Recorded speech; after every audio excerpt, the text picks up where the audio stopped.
Welcome, everyone. My name is Krista Altok-Tassa. I am one of the board members of the New York State Parking and Transportation Association. This is our opening session of this year's conference. We're still waiting for a whole busload of people who still are out enjoying everything that Buffalo has to offer. But it is my distinct pleasure to introduce to you my friend Cindy Campbell, who is here to us on loan from the International Parking and Mobility Institute. And I'm sure you will enjoy her sessions as we always do. Please welcome Cindy. Thank you. Hey, everybody. It's a small, intimate crowd. It means that all of us will sing at some point. No, I won't do that to you, I promise.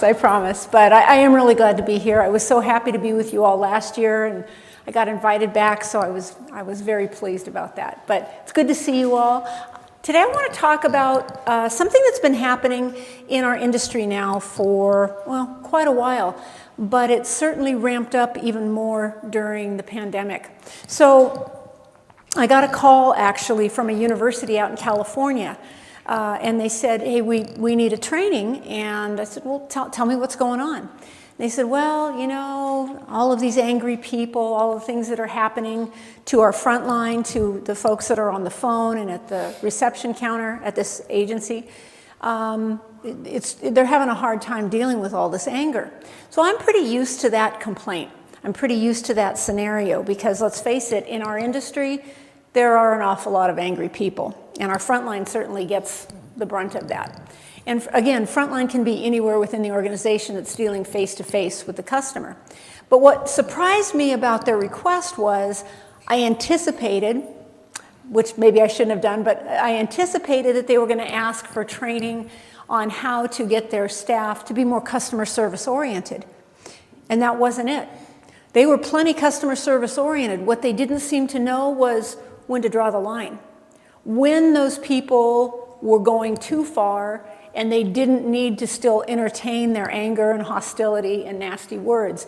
So, in other words, they needed to know, when is enough enough? And so I started really thinking about that as it relates to our industry. For those of you that I haven't met before, I've been in this industry roughly 40 years now. I did a little bit of everything, including issuing citations, a parking enforcement officer.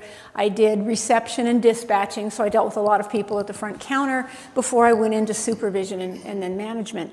But this stuff interests me, and I know it interests all of you too, because we're all dealing with the public, and frankly, they can be pretty darn rotten.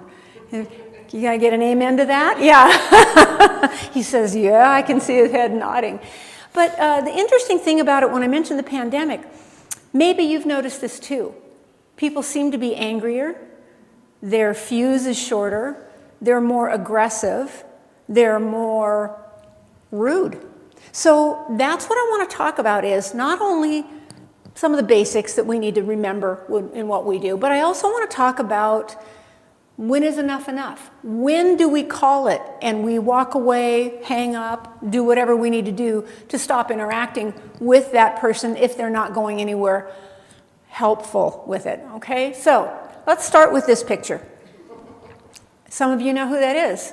Now, who in here is young enough to not know who that is on the screen? And I'm making eye contact. You did? Okay, so for those of you that don't know, that's Mr. Rogers. And you might remember, and not all of you will, but Mr. Rogers would introduce us to people in his neighborhood. We'd learn about the baker and the fireman, and we'd learn about the police officer and the nurse and the neighbors and whoever had an interesting job that we needed to understand as kids. Here's what I want to say about Mr. Rogers. It is clear to me that Mr. Rogers, A, did not have a parking problem in his neighborhood, and B, he did not have the people that we have in our neighborhood. He doesn't know our neighborhood.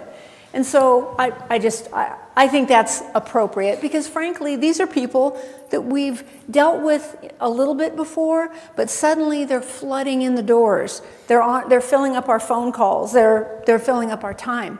So let's talk about that. This is who I'm talking about. These are your customers that Mr. Rogers didn't tell us about. Today, what I really wanted to concentrate on are those customers, those contacts How many of you, let me back up a second. How many of you have maybe been in this business for 5 years or more? Okay, how about 10 years or more? Several of you. I'm going to stop right there. If you've been in less, chances are you've still seen what I'm talking about. But I'm talking about those people, those contacts that you have, that you take home with you, that you think about after hours, that 2, 3, 4, 5+ years later, you can still tell somebody the story about what happened that day. That's the people I'm talking about and that I'm representing with that picture with their hair on fire right there.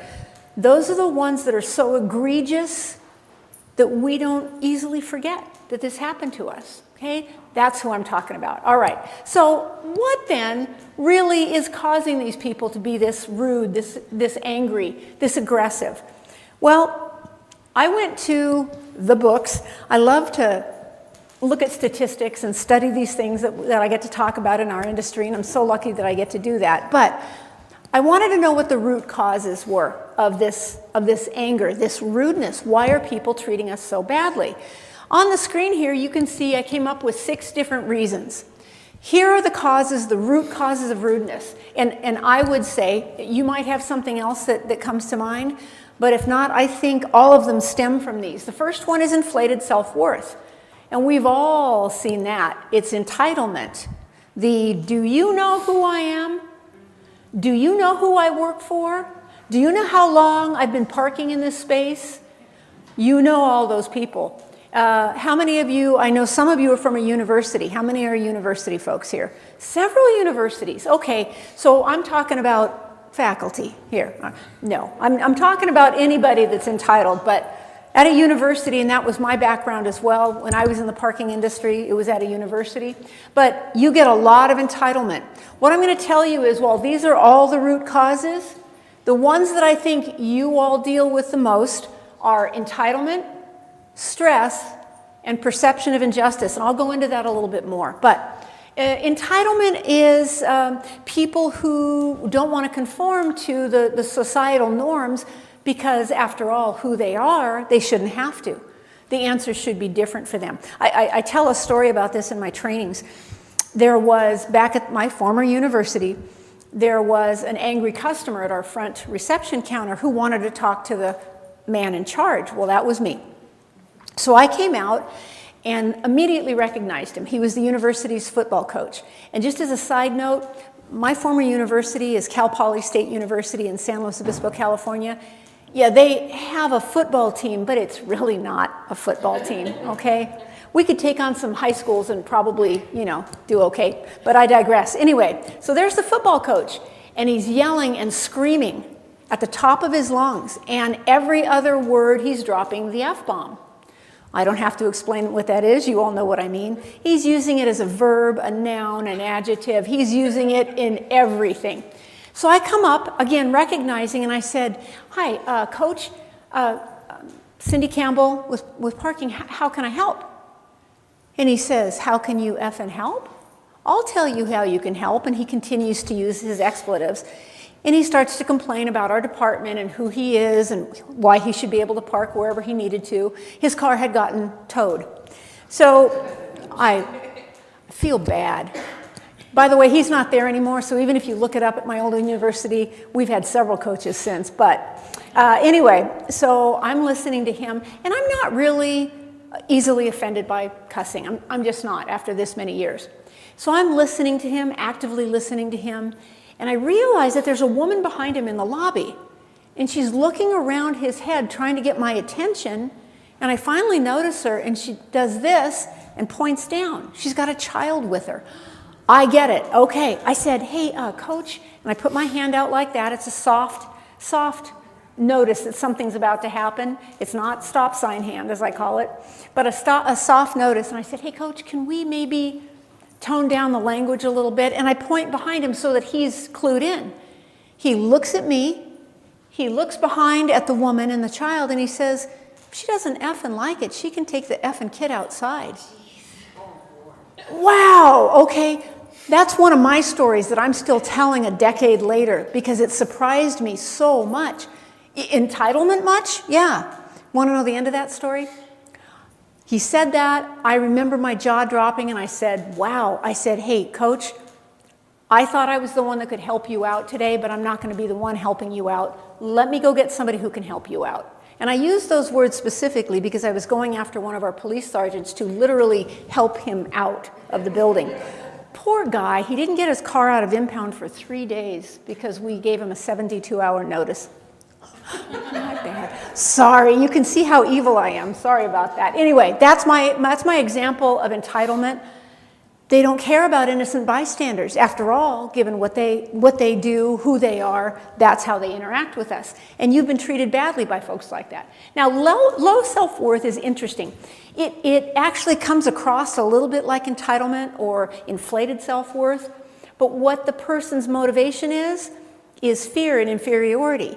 They know they're not standing on solid ground with their reasons or excuses for what they want, but they figure if they act big and bad with you, maybe that you'll believe them and they'll get what they want. Again, looks very similar, but is a little different. Now, you might wonder where it says stress, 60 to 90%. Stress is another reason that people are rude, and they're stressed out about a lot of things. It could be that they're late for a job interview, an appointment. They're trying to meet with somebody at the university or in your business setting, and they don't know where they're going, and they're running tight on time, and they get snippy and short with us. That's stress related. That doesn't mean that we should forgive everybody that's stressed, because sometimes they're verbally abusive and nasty to us. That 60 to 90%, 60 to 90% of the doctor's visits in this nation on an annual basis, somebody's going, 60 to 90% of the people going to see the doctor are there for a stress-related symptom. That could be many things, couldn't it? It could be blood pressure. It could be somebody suffering or starting to suffer with diabetes. It could be obesity. It could be ulcers. It could be tension headaches. It could be a lot of things. It could be sleep disruptions. It could be depression. Folks, I am not suggesting that if you've been to see a doctor about one of those things, that it's definitely stress-related. But you got to look at that, because it might also be. People are stressed out. And you think about the pandemic and the different stresses that were brought into our lives at that time, and it's not that it's completely dissipated and gone away, but we still do have some people that are dealing with stress and the effects of the pandemic. Materialism is another reason. I don't think this one we see quite as much, but you've experienced it. How many in here have raised some children or are in the midst of raising children? Okay. You ever gone to a Black Friday sale to get them just what they wanted for Christmas? You and a couple hundred other people, and you're fighting over a toy? That's materialism, okay? I'm not saying that you fall into that, but if you've been pushed or shoved or somebody's grabbed something out of your hands, that has happened to me. I was not the one grabbing it, I promise. Anyway, that's materialism, and it's again a root cause of rudeness, and where people feel like they're entitled to it, a little bit like entitlement, but that also, I'll get mine, you get yours, I'll fight for mine, you worry about yourself. That's materialism. Another cause for rudeness is, and it's a big one, the perception of injustice. Think about this for a minute. If you perceive that you are being treated unfairly, unjustly, that others are getting preference over you for some unknown reason, how do you feel? Mad. It's the stuff that wars and social uprising is all about. It's real. But sometimes, and you know this from our jobs, people perceive that we're out to get them when we're simply just trying to do our job. You might have had somebody who felt like, you know, you're picking on me because I'm whatever category that they're feeling that they're in, but you just saw a red Toyota. You have no idea who's the driver. That happens, and it's something that happens a lot. I remember watching Parking Wars on. I'm not a fan of Parking Wars. Just so my card's on the table here, but I was watching Parking Wars, and it was the typical story where somebody says, "You're laying in wait for me. You were just waiting. Did you wait for my meter to expire? You're just out to get me, aren't you?" And on Parking Wars, and this is a side story, I apologize, but on Parking Wars, there was this one young lady who did enforcement. And, you know, they're following her around, and she's walking down the street, got a little swag to her, and she sees this black BMW, and she goes, uh-oh. And, of course, the music says, right? She says, I have been looking for this car. And she walks up to the meter, and it's got like 2 minutes left. She goes, oh, 2 minutes. Darn. Well, I can wait. And I'm sitting in my chair going, no, that's exactly what they think we do. We don't do that. If you've ever done that, don't admit to it, because I just can't even believe that people would do that. Anyway, she hides behind a little ivy fence for 2 minutes until the meter expires and then goes and issues it. Bad stereotype, and I don't think that helped at all. Okay, so perception of injustice. If people believe in their hearts that you are treating them unfairly, they perceive injustice, and people will rise up and fight it. Another cause of rudeness. And the last one is mental health issues. This could be somebody not mentally well. If you're dealing with a large homeless population, sometimes we are dealing with folks that aren't quite processing the way we would hope in a normal fashion. But you could also be dealing with somebody on drugs or alcohol. And all I can really say about that part of rudeness is just use caution, keep yourself safe. You can't really reason with someone who's impaired, let's put it that way. Anyway, any of the rudeness that you can think of that maybe doesn't come from one of those root causes, this is not a test, just asking, okay? The test is later.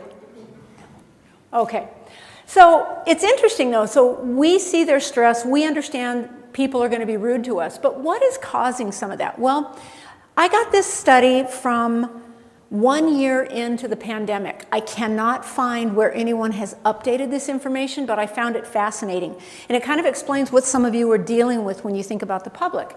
So difficult customer calls prior to COVID-19, prior to the pandemic, was a solid 10% of the people that you deal with. You or your team, your staff deal with. 10%, so 1 out of every 10 is a nasty customer. Not over the top nasty, just difficult, let's say.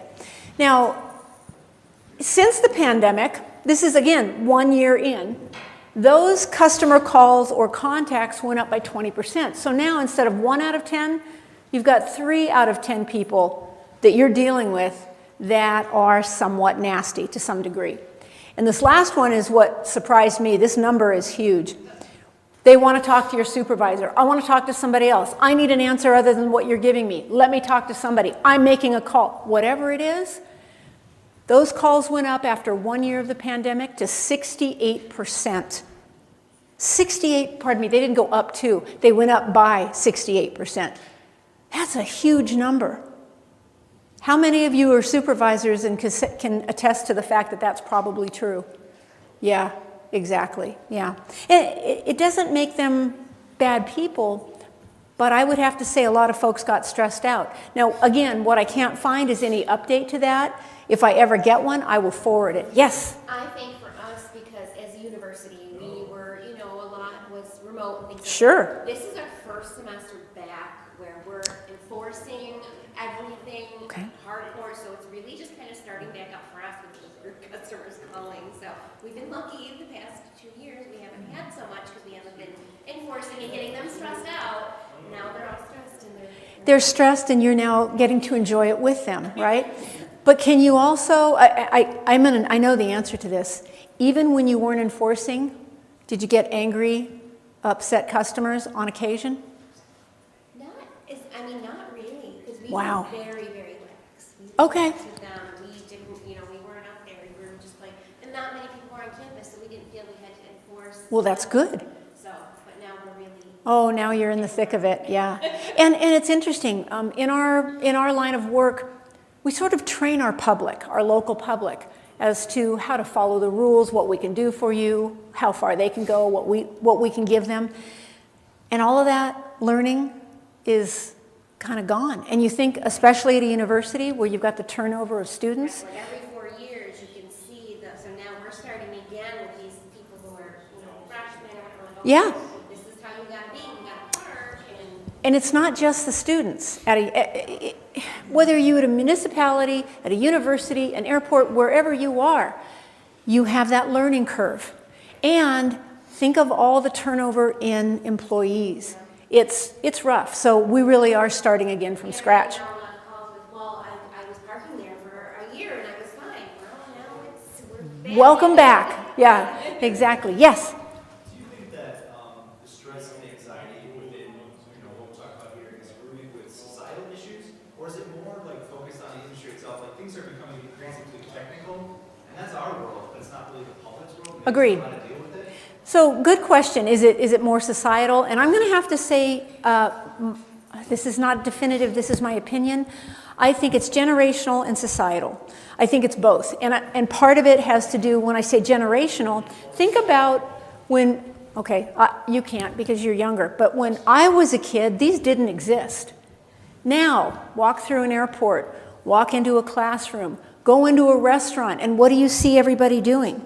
They're connecting here versus here. And that's an absolute statement, and I don't mean it to be so absolute, but that definitely is the new way of communication. But here's the other thing about social media and some of the generational things that are happening. You ever read news comments? Anybody either read news comments or watch news stories online? I do all the time because I'm traveling. And then you watch some of the comments that people are making to each other. They're inflammatory. I was reading something the other day. I live in a small town, and they were talking about this new project that was going downtown. Okay, get this. They were up in arms because it's 3 stories tall. What? Yeah, I know. Somebody said, you've got to get over this where the 3 stories thing, we're talking about more density. And they were obviously city planners. And the person that they were responding to, they weren't rude, but the person responding back said, I hope you die.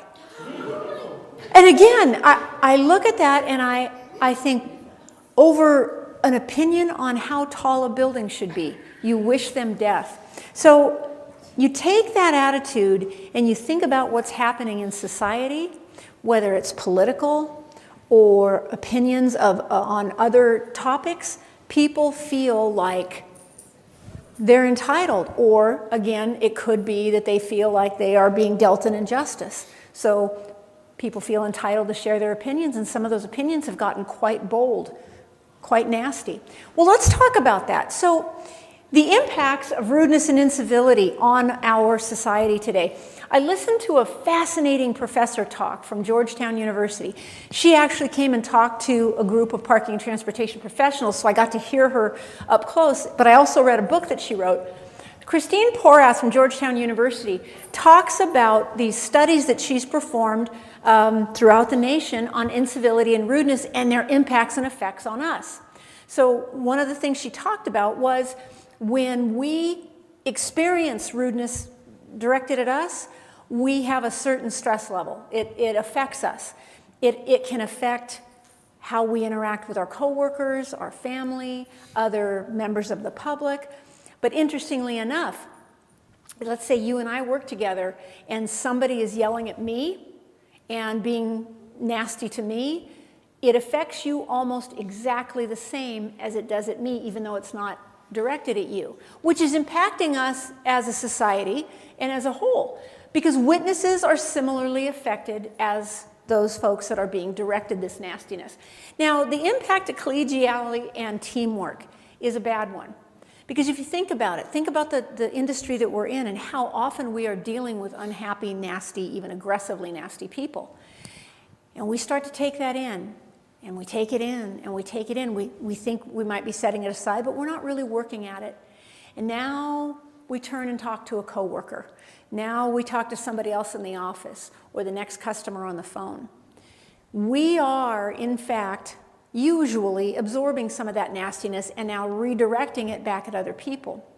I know that the statistics that you see there, these are customers that go into a customer service industry area, not specific to parking and transportation. But 25% of those customers said that they routinely encounter rude behavior from service staff. How often do you encounter somebody that's rude to you? Not in your industry, but is it pretty frequent? I know it is. I deal with a lot of service people, airports, hotels, car rental agencies. I deal with it a lot, and I'm now watching for this stuff. There's a lot of stressed out people out there, and that's the only reason I can think that they would be this rude. But they also said that 50% of those surveyed witnessed customer service reps treating each other badly. Have you seen that or experienced that? Again, folks, this is not just about parking. This is our world today. And so no wonder we're interacting with so many nasty people. Down at the bottom, customers may make bad assumptions about how we're going to treat them if they're witnessing all this, and may start the conversation with us with a hostile attitude. Now, if you've ever heard me in a training, an actual staff training, you probably know I did parking enforcement, I did customer service at a counter and over the phone, and I was horrible at it. Literally, I was horrible at it. I'm not making up a story. I treated people with disrespect because I felt they were disrespecting me. If you were nasty to me, I was going to turn it back on you, only I was going to turn up the volume a little bit because I figured I'd teach you a lesson and you'd never make that mistake again. Well, it was a bad theory, okay? And I didn't know it until about 7 years into my career. But here's the point of telling you that. I was stressing myself out. I was contributing to my stress. Remember all the things I told you as far as stress and why people see a doctor? Those were my symptoms. Every single one of them. I did not handle it well. And it's one of the reasons I'm so passionate now about telling these stories and sharing training with you, because if it can save you from any amount of stress, or someone that you work with or works for you from stress, then all the better. But it's serious stuff. One more story, if you don't mind, and it's when I decided I may have a problem. When we think about this routine stress, I did parking enforcement, and one day I was stopped by a senior vice president of the university.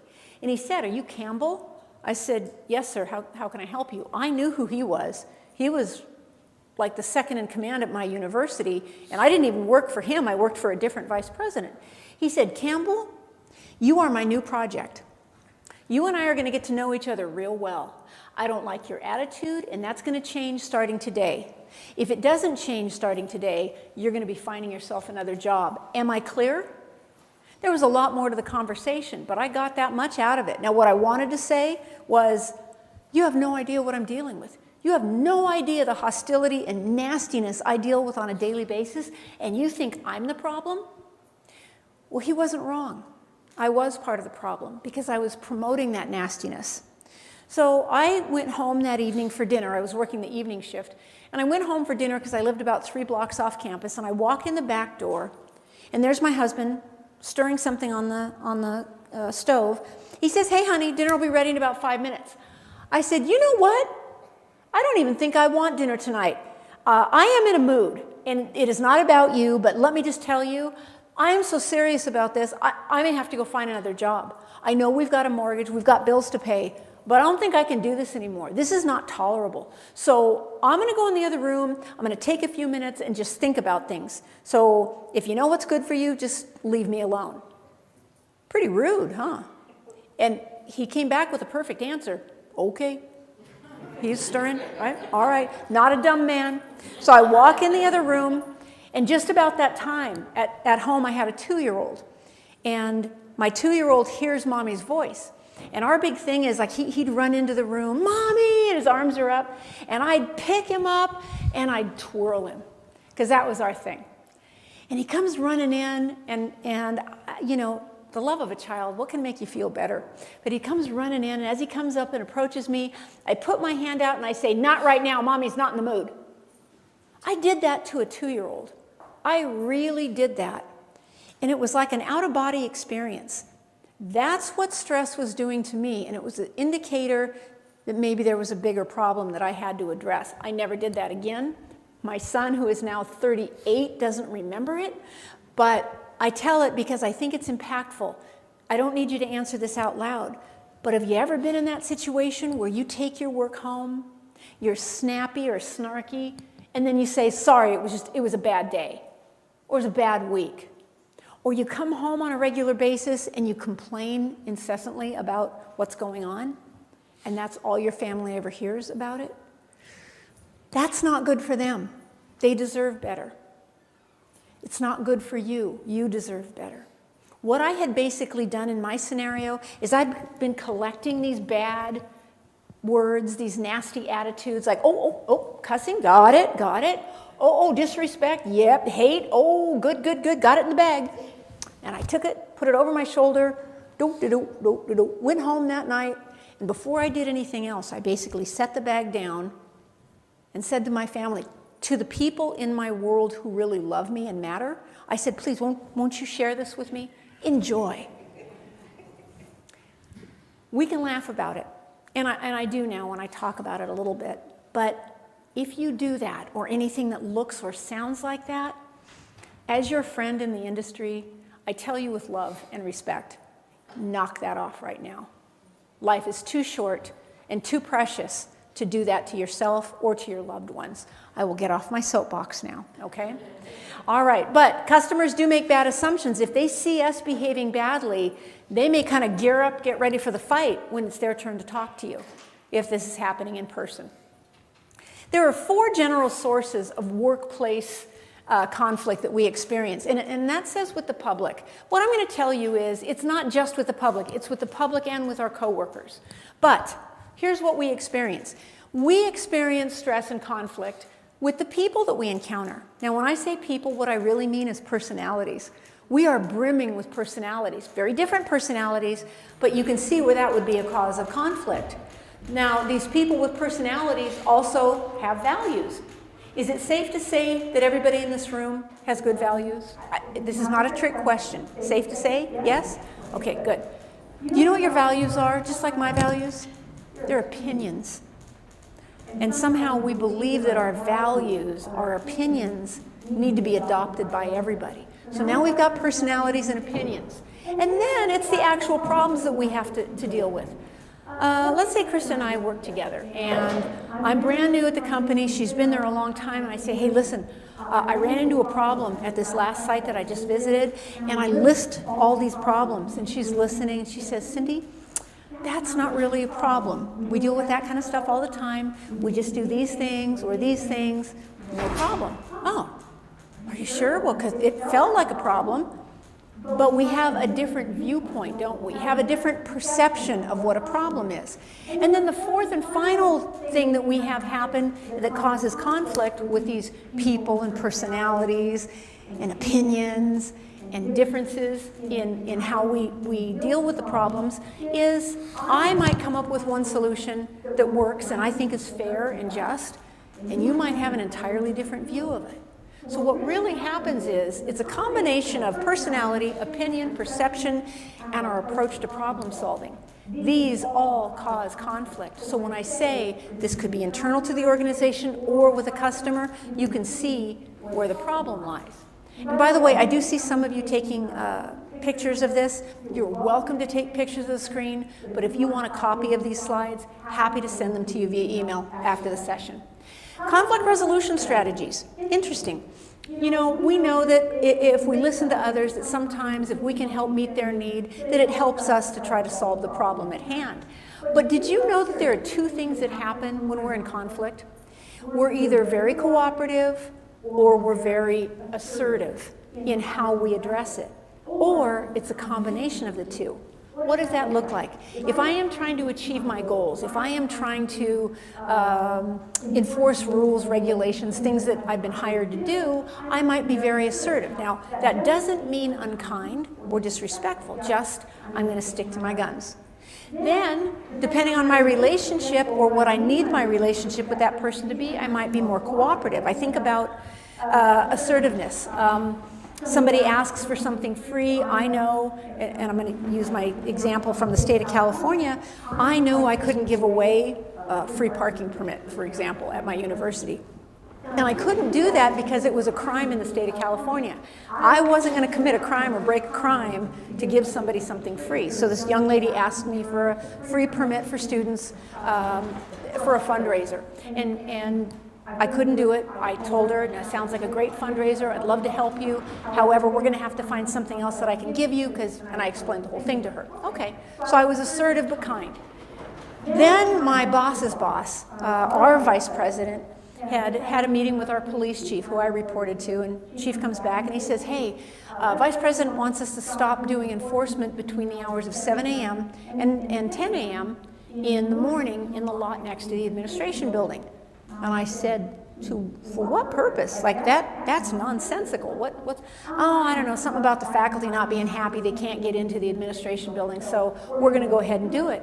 I said, Chief, that's like a disaster waiting to happen. Can I call the Vice President and talk to him about this, maybe give him some alternatives? Suit yourself, it's your funeral, he said. Okay. So I called, got him on the phone. He said, yes, Cindy, what can I do for you? I said, well, wanted to talk to you about this decision. Oh yeah, Chief shared that with you. Yes, he did. Sir, I am hoping that we could maybe consider some other options. I'm not sure this is going to accomplish what you're trying to do. Are you open to reconsidering this decision? You're asking me to reconsider. I said, with respect, yes, I am, sir. Okay, I've reconsidered. Let's go ahead and do it my way. And it happened just about that fast. Pretty assertive in his goals. And I knew this was a disaster waiting to happen. I knew it. Word gets out. People are going to figure it out, and that whole lot's going to be full. It's not going to accomplish the goal. So you know what I told him? I said, yes, sir, we'll start tomorrow. Why? I like being employed. That was a good thing. But you can see, just as two examples, my cooperativeness, based on who I was dealing with, went way up. My assertiveness was still there, but it was respectful, and it took a second role to my cooperativeness. In the first example, I was more assertive, kind, but assertive, not cooperative, trying to find something new that I could give them. You do this every day. You just might not be aware of the fact that you're doing it, and that's why I wanted to mention it. Pay attention to that, and those staff that you work with or that work for you, this might be one of those training opportunities as well. Do they understand that that's happening in their context? Any questions so far about that? Okay, all right, I'll keep going. Let me ask you, and you don't have to answer this, but sometimes something gets in the way of us listening to people. What do you suppose that could be? Name one thing, anybody. Yeah. We take it personal, sure. Or it's meant to be personal, or they make it sound personal. And that makes it hard for me to actively listen to you. Everybody know what active listening is? Listening to people word for word, not making assumptions, not jumping ahead. Yeah, that's kind of important in what we do. There's a lot of things that actually get in the way, and I'm going to put all of them up here. These are all things that can cause us to not hear others actively. Maybe we're stressed, hungry, tired. Their word choice got in the way of me hearing them because they're implying that I'm stupid or that our department is on the take or something like that. Maybe I'm in a bad mood. Maybe I just don't feel well. I'm hungry, I'm tired, or maybe, okay, just gonna say, maybe I'm hangry. I'm sorry, I just love this. Do you know that when the Mars Corporation did this whole campaign with the Snickers bars that they would put different labels on, in 1 year's time their sales went up by 17%? That's remarkable. 17%. Somebody cashed in on that, I'll tell you. Anyway, if you haven't seen those, they're pretty fun. So then, how far is too far? Where is that line in the sand? How do you know when it's been crossed? Asking anybody in the audience here, what do you think to you is an indicator when you're dealing with somebody that they've gone too far? What's the line that somebody's crossed? Anybody? Yes? You touch me, push me, or imply that you're going to hurt me? Absolutely. Crossing the line, yeah. Vulgarity. Do you tolerate a little bit of it? When we say vulgarity, do you mean a cut? Okay, okay. Is it game over for you when somebody curses? Me either. Yes, and I'm hoping that they'll stop, so I'll usually try to talk to them, you know, a little more peacefully. But yeah, sometimes that's a deal breaker. Did you have one? Direct or indirect threats. A threat, game over. And by the way, if somebody threatens you, I'm going to tell you all the things that I'm going to tell you in the next few minutes. Just get out of there, okay? You don't need to try and work it out with somebody that's physically threatening you. I was at Dallas-Fort Worth Airport training a couple weeks ago, and this one young lady says, yeah, there was a guy parked in the drive aisle, and I went up and said, sir, I'm sorry you're blocking traffic, you're gonna need to move your car. And he went like this. He pulled back his shirt and he said, am I really? And there was a gun there. Now, the words were not necessarily threatening, but the action was. I said, what did you do? She goes, I left.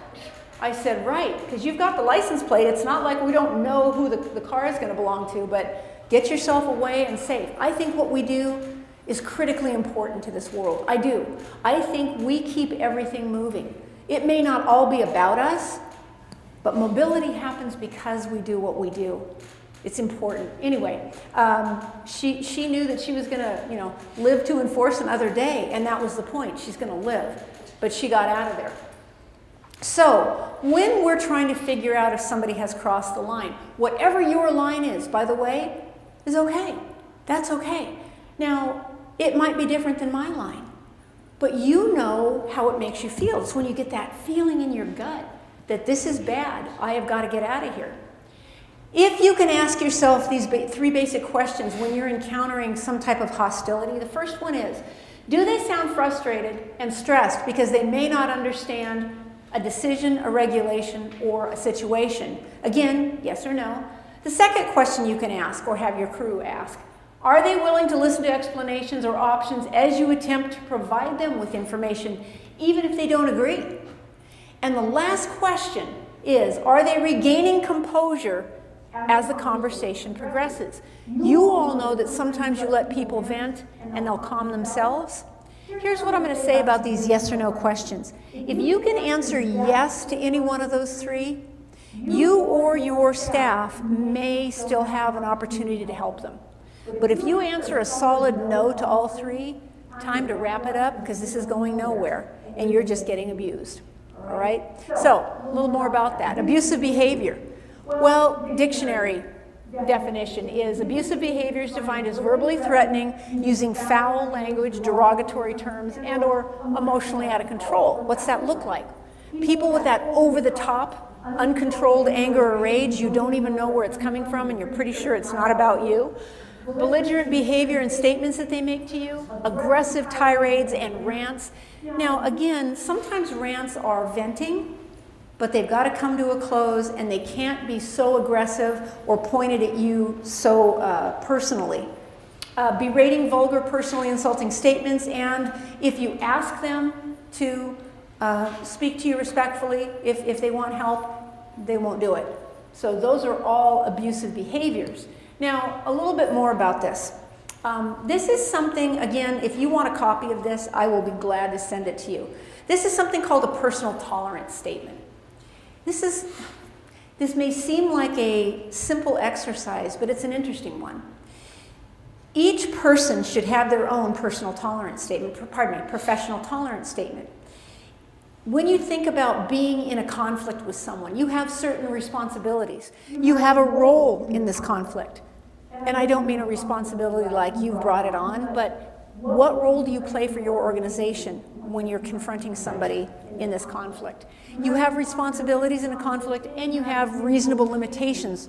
Yours, again, might differ from mine. This happens to be my professional tolerance statement. I'm going to read it out loud to you, just because the lettering is probably small for some in the back. And plus, I'm going to add a little tone to it, okay? But my role in this situation is I am trained and prepared to actively listen through a customer's reasonable frustrations.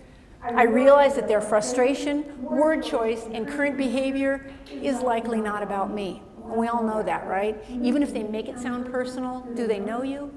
Chances are they do not. My responsibilities in this conflict.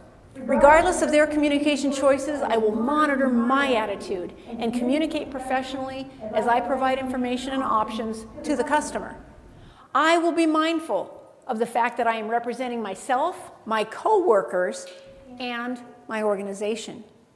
You know that people judge us based on their previous contact with somebody within our organization. It could be the larger organization, municipality, university, or it could be within your own group. But people will hold things against us if they didn't get an answer or they got a bad attitude the last time.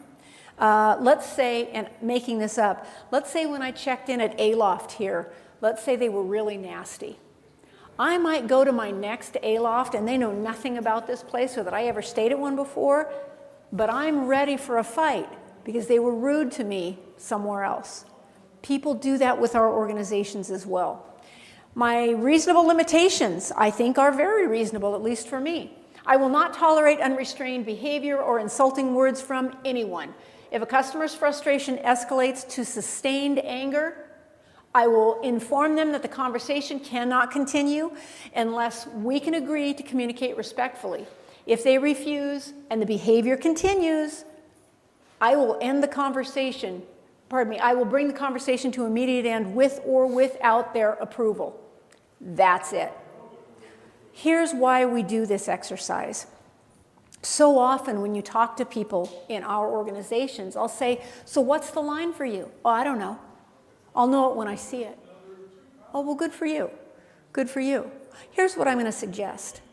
Do we really know until we experience it? Or is it reasonable to say there are certain things I'll tolerate? I'll tolerate a few cuss words. I will not tolerate, challenges to me physically. I won't do any of that. But if they're a little frustrated and they can calm themselves, I'll deal with that. But anything beyond, I'm calling it. And how do I call that then? Let me back up a second. It's really interesting for all the folks that I've had go through this exercise in a classroom setting. They learn something about themselves, knowing what their limitations are. You don't need to adopt other people's limitations, but what are yours? And here's the other thing. It can change.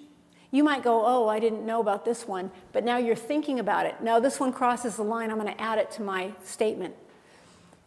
If you know before you go in what your limitations are, you are better prepared from a stress-relieving perspective to deal with it.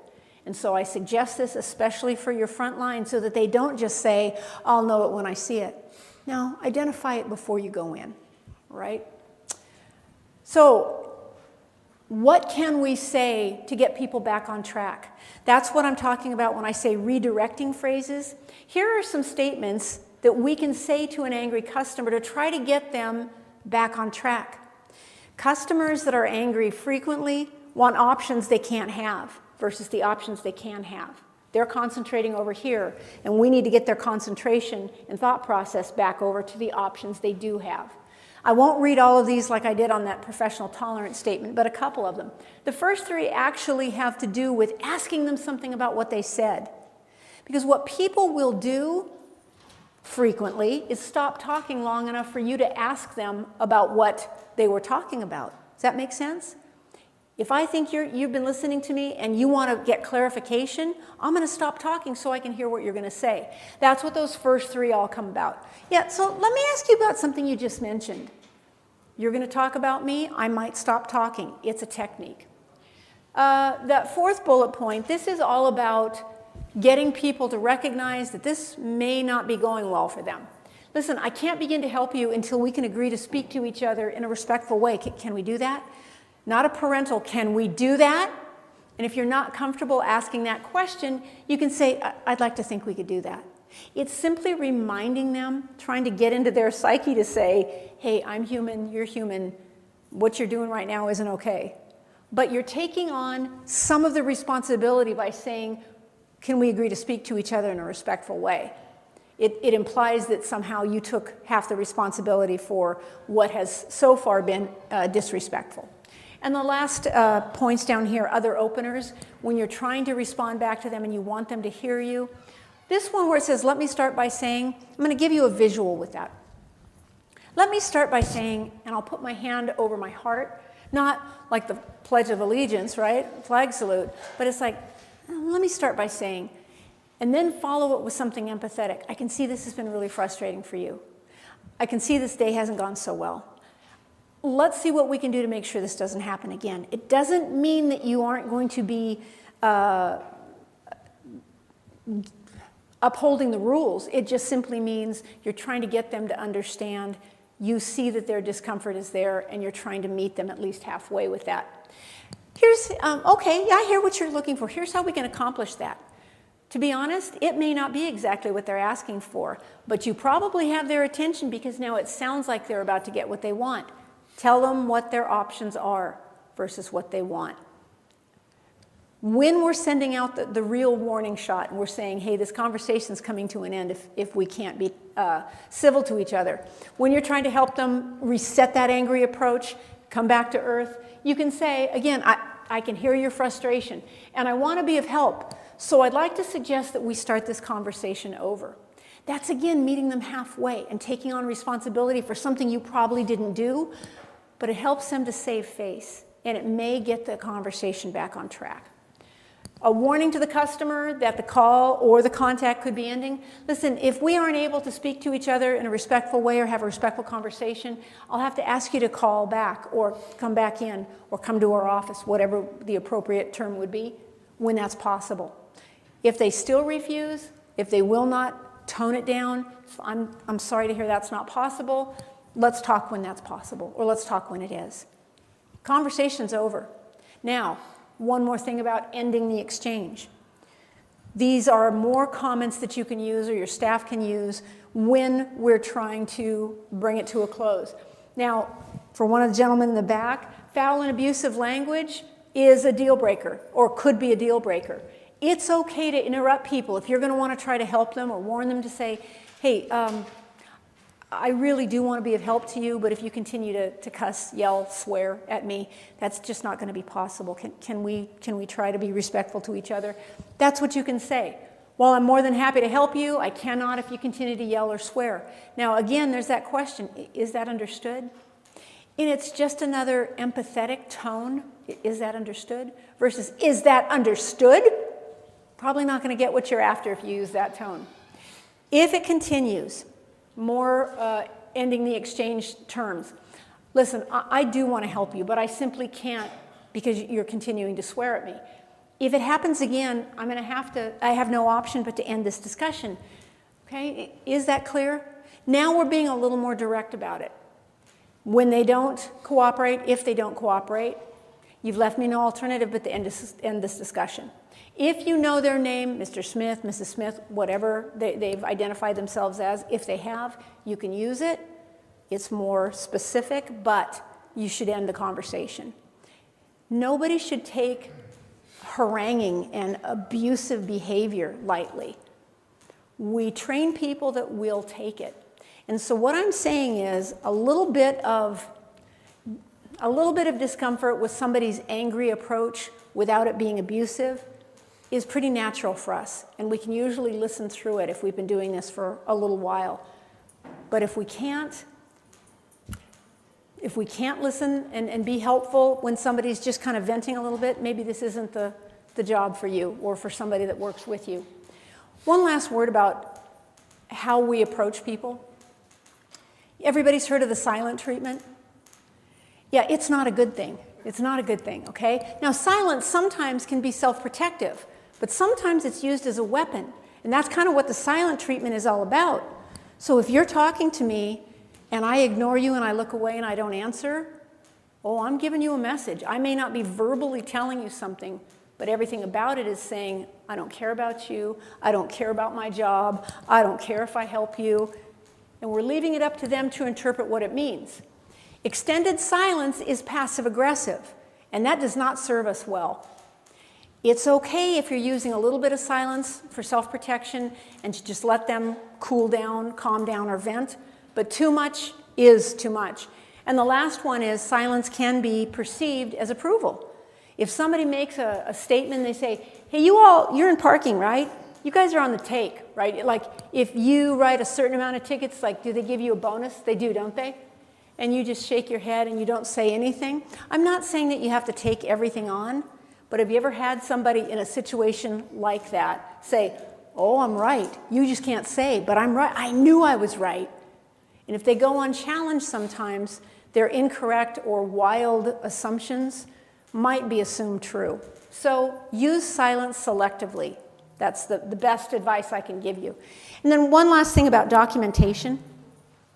Even when they've been the nastiest customer, it's important that we document. What are we doing? We're just mentioning who was there, what happened, what was said, and giving it to a supervisor, a team leader, whoever. Why are we doing that?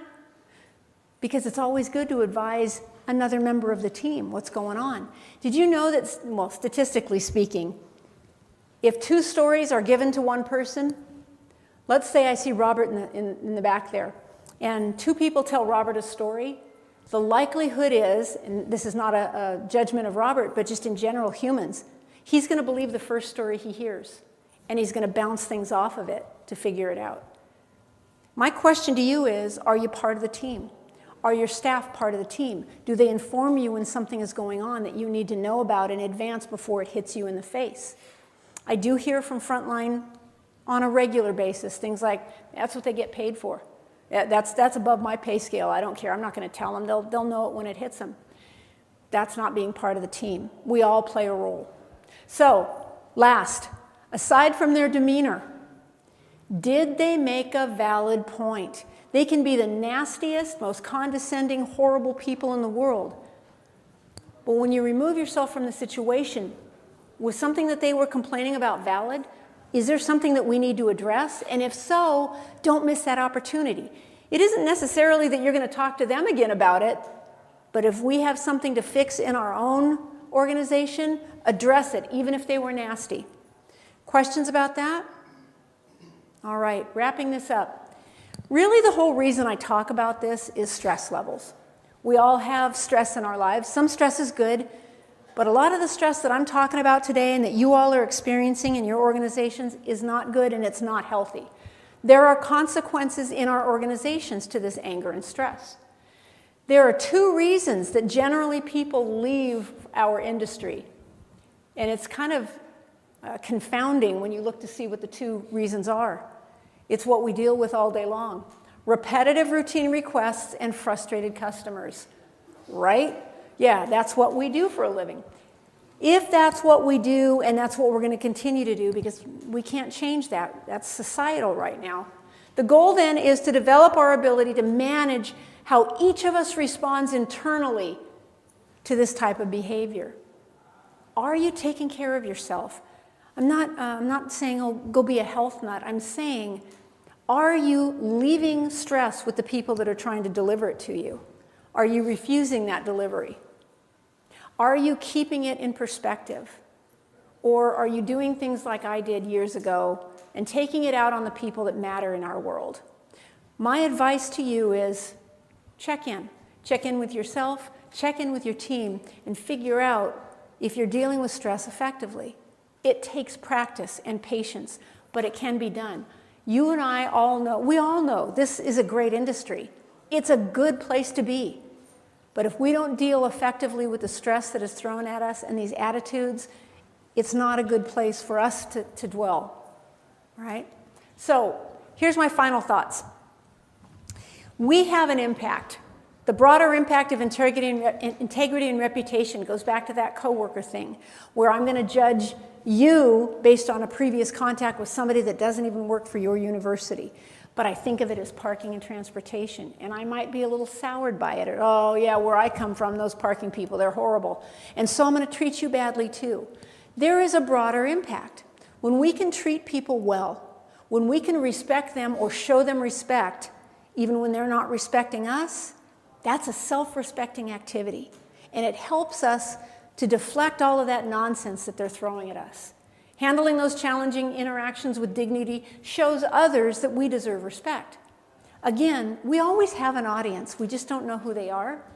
So you might be talking to somebody and dealing with them, and you've got 5 or 6 other people listening. They want to know how that you're going to deal with it, so they're going to know how to approach you next time. Don't let others make you disrespect yourself. This is really about a self-respecting activity. And then if you want them, I'm glad to give you those slides that have the statements that you can make as a warning, as a redirection, or as an ending the conversation. And also that whole creating a professional tolerance statement. If you want it, I'm glad to send it to you, something you can print out and use with your staff. Not a problem. As always, I am here to help if I can. You all have a hard job, but I respect and admire you all so much for doing it. Thank you so much. Enjoy the rest of the conference. Thank you. Thanks, my friend. Thank you, Cindy. You Cindy, bet. As always, you gave us a lot to think about. Thank you. This is a thank you from Not Ms. Buck. necessary. And then Thank you. This is like The Price is Right. You get to choose one of these lovely local products. Well, hold on a second. What guy's is, kinda I got to know what this. Yeah, I'm thinking of the ketchup. I'm going to. sauce. Oops, I'm sorry. I'm going to take this right here. That's the one I would take. I love this. Thank you. There's another session starting in just a few minutes here. Yeah, we'll give it 10 minutes. Okay.